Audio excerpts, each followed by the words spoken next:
राम राम मंडळी, माझं नाव प्रथमेश घुले। मी फिटनेस या क्षेत्रामध्ये 19 वर्षांपासून काम करतोय।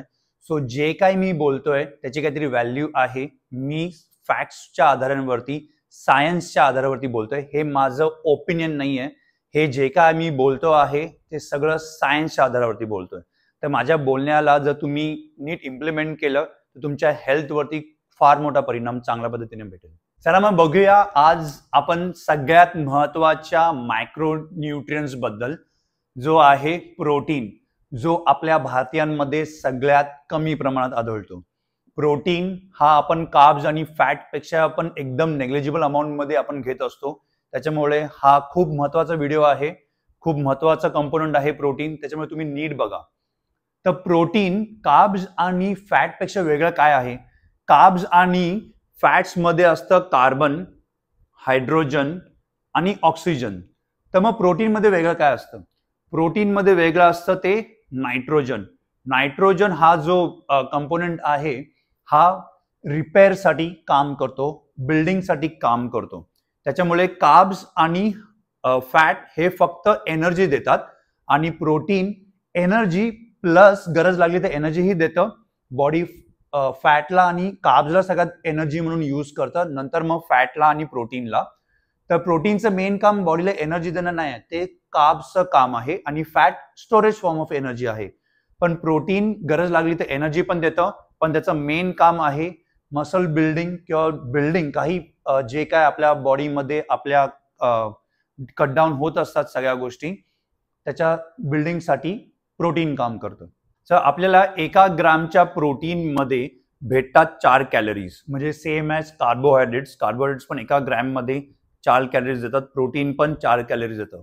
पण कार्बोहायड्रेट्स फक्त एनर्जी देतं, प्रोटीन आपल्याला मसल बिल्डिंग साठी काम करतात, आपले रिपेअर वर्क्स म्हणजे आपले सेल। तुम्हाला माहिती असेल की आपल्या बॉडी मधले भरपूर ट्रिलियन्स मध्ये सेल्स रोज मरतात आणि रोज बनतात।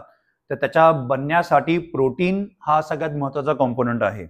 आपले हॉर्मोन्स जे काय असतात, टेस्टोस्टेरॉन किंवा जे कोणते आपले बॉडीमध्ये हॉर्मोन्स असतात, त्याच्या बिल्डिंगसाठी प्रोटीन खूप प्रमाणात काम करतं। आपली इम्युनिटी पण प्रोटीननी खूप वाढते। आपल्या हेअर पासून म्हणजे आपल्या केसांपासून स्किनची जी ड्रायनेस येते ती सुद्धा जर तुम्ही प्रोटीन जर चांगल्या प्रमाणात घेतात तर तुमच्या स्किनच्या ड्रायनेस सुद्धा निघून जाईल। तुमचा जर हेअर फॉल होत असेल तर प्रोटीन जर तुमच्या डाएटमध्ये कमी असेल त्याच्याने पण हेअर फॉल होऊ शकतो। जर तुम्ही प्रोटीन ऍड केलं आपल्या डाएटमध्ये तर तुमचा हेअरफॉल थांबण्याचे चान्सेस जास्त आहेत। तुमच्या नखांपासून ते तुमच्या केसांपर्यंत प्रोटीनची गरज लागते। हे सगळ्या ज्या गोष्टी बनलेल्या असतात ते प्रोटीननी बनलेले असतात। सो प्रोटीन एक बनला असतो 21 अॅमिनो ऍसिड्सनी, ठीक आहे। 21 अॅमिनो ऍसिड जेव्हा एकत्र येतात तेव्हा ऍक्च्युअली आपल्या बॉडीमध्ये प्रोटीन काम करणं चालू करतं। तर प्रोटीन कोणत्या कोणत्या पदार्थांमध्ये भेटतं आपल्याला? एक तर अंड्यांमध्ये, चिकनमध्ये, फिशमध्ये, पनीरमध्ये, कडधान्यांमध्ये, डाळीमध्ये, अशा सगळ्या गोष्टींमध्ये तुम्हाला प्रोटीनचं प्रमाण भेटतं चांगल्या प्रमाणात। पण याच्यामध्ये सुद्धा फर्स्ट क्लास प्रोटीन आणि सेकंड क्लास प्रोटीन असतात। आता फर्स्ट क्लास प्रोटीन कोणतं असतं, सेकंड क्लास प्रोटीन कोणतं असतं, याच्याबद्दल मी एक नक्की प्रॉपर व्हिडिओ बनवणार आहे, तर तो व्हिडिओ तुम्ही नक्की बघा। तर आता आपण बोलूया की 21 अॅमिनो ऍसिड्स याला बोलतात कंप्लीट, ज्याच्यामध्ये कंप्लीट प्रोटीन आहे ते आहे एग्स, चिकन, फिश, पनीर। याला तुम्ही कंप्लीट प्रोटीन बोलू शकतात, म्हणजे त्याच्यामध्ये 21च्या 21 amino acid protein profile present असते। सेकंड क्लास प्रोटीन असतं जे इनकम्प्लीट प्रोटीन असतं, जे पल्सेस, डाल आणि टोफू, सोयाबीन या सगळ्या गोष्टींमध्ये सेकंड क्लास प्रोटीन असतं। थोडे अॅमिनो ऍसिड्स कमी प्रेझेंट असतात आणि मग त्याच्यासाठी दुसऱ्या अॅमिनो ऍसिड्स म्हणजे दुसरा पदार्थ खावा लागतो, ज्याच्यानी ते कंप्लीट प्रोटीन बनून बॉडी त्याला काम करणे चालू करते। आणि दुसरं म्हणजे असतं मिल्क।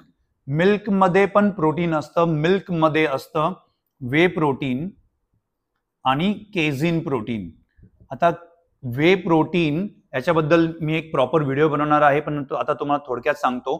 वे प्रोटीन साठी भरपूर जण अगेन्स्ट असतात, पण भरपूर जणांना माहिती नाही की वे ऑलरेडी दुधामध्ये असतं। आणि केसिन प्रोटीन, केसिन हे स्लो ऍब्झॉर्ब प्रोटीन असतं आणि वे हे फास्ट ऍब्झॉर्ब प्रोटीन असतं। म्हणून वर्कआउट नंतर लोक वे प्रोटीन घेतात। भरपूर जणांना हे माहिती नाही, जे लोक अगेन्स्ट असतात वे प्रोटीनच्या, आईच्या दुधामध्ये वे प्रोटीन 80% असतं आणि केझिन फक्त 20% असतं. म्हणजे लहानपणापासून जे बाळ सगळ्यात पहिली गोष्ट घेतो ते आईचं दूध, म्हणजे वे प्रोटीननीच त्याची वाढ जास्त होते. त्याच्यामुळे वे प्रोटीनला अगेन्स्ट करण्याची काही गरज नाहीये. आपल्या बॉडीला कमीत कमी दिवसाला 0.8 ते 1 ग्रॅम प्रोटीन लागतं पर मसल बॉडी वेट. ठीक आहे, म्हणजे मसलच्या जेवढं वेट तुमच्या बॉडीमध्ये आहे तेवढं ग्रॅम प्रोटीन तुम्हाला लागतं. तुमच्या बॉडी वेट जेवढं आहे तेवढं प्रोटीन नाही लागत तुम्हाला.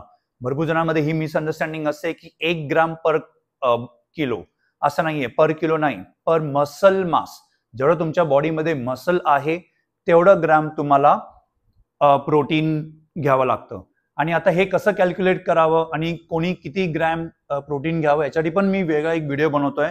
तर तुम्ही माझ्या चॅनलला सबस्क्राईब नक्कीच करा, नोटिफिकेशन ऑन करा, कारण की मी खूप व्हिडिओज फिटनेस बद्दल बनवणार आहे. काय खायचं आणि किती प्रमाणात खायचं, ईच अँड एव्हरी डिटेलमध्ये मी भरपूर व्हिडिओज टाकणार आहे, अपलोड करणार आहे. तर तुम्ही या चॅनलला सबस्क्राईब करणं विसरू नका आणि माझा पेज जितक्या लोकांबरोबर तुम्ही शेअर कराल तेवढं बेटर होईल. आणि हे खूप फार मोठा गैरसमज आहे की प्रोटीन फक्त बॉडी बिल्डर्स लोकांनीच खावं, जे जिम जातात त्यांनीच खावं. नाही, सामान्य माणसाला पण प्रोटीन लागतं, एनर्जीसाठी प्रोटीन लागतं. आपल्यामध्ये जर ताकद पाहिजे असेल, स्ट्रेंथ पाहिजे असेल तर प्रोटीन हे डाएटमध्ये असणं खूप इम्पॉर्टंट आहे.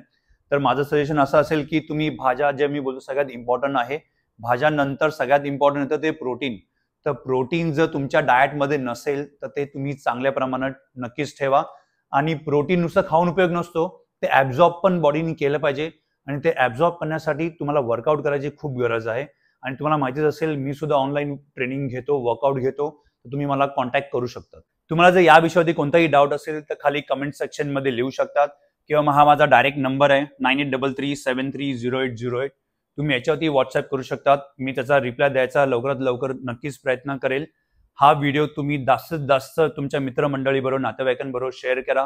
त्यांना हा खूप उपयोगाचा ठरेल. आणि हा माझा चॅनल सबस्क्राईब करणं विसरू नका.